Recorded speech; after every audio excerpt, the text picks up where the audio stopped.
the idea of serving goes all the way back to the very beginnings of the Old Testament, of the Bible.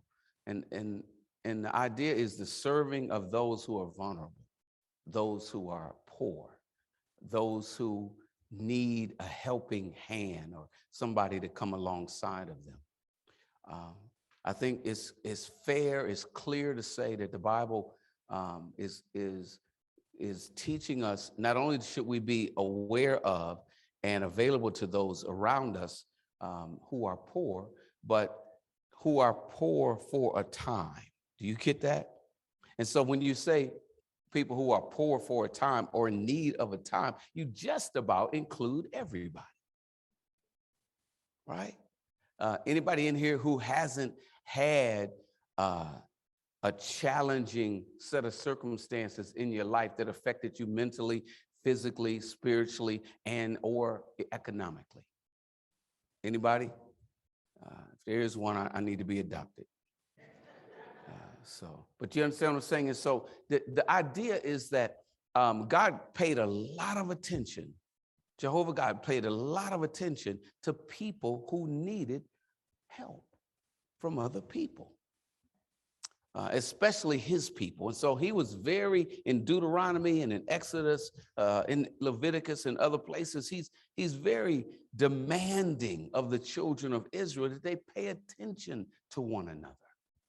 And that they see, even in terms of, people, we fuss a lot about all the different rules in Deuteronomy and Leviticus about giving and about doing and all these kind of things.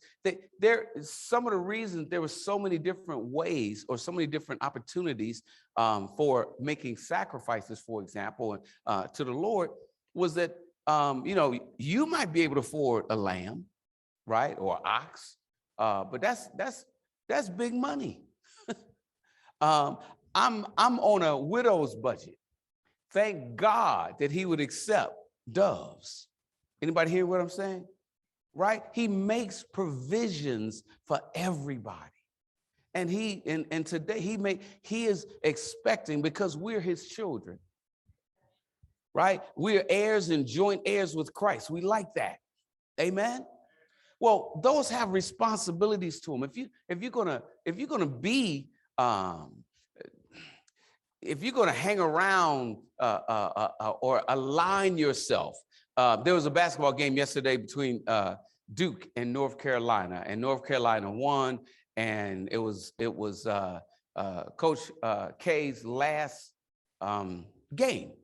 Right. And so I was listening to some of the analysts who happen to be from these two schools, and they were telling stories about how different people are from each other when they meet each other along the schools. Are like 6, 7, 8 miles from each other, Duke and University of North Carolina, just really close to each other. And so they'd bump into each other. One guy told the story of how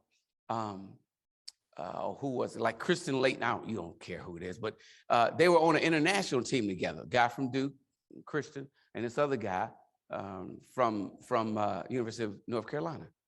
They were put in the room together to sleep. They were in Spain or somewhere. They put in the room to house together. And they were there like a week and a half. The Duke guy, he didn't complain, but he got the mattress every night, and he took it off the bed, and he took it into the hallway, and he slept in the hallway, because he was not going to be known as somebody who slept in the same room as somebody from North Carolina. Now, you can do that when you're 20-something years old because your back don't bother you. Right? But I'm aligned with Duke, and that's all I'm going to be, aligned with Duke. I don't want no part of these other guys, right? North Carolina.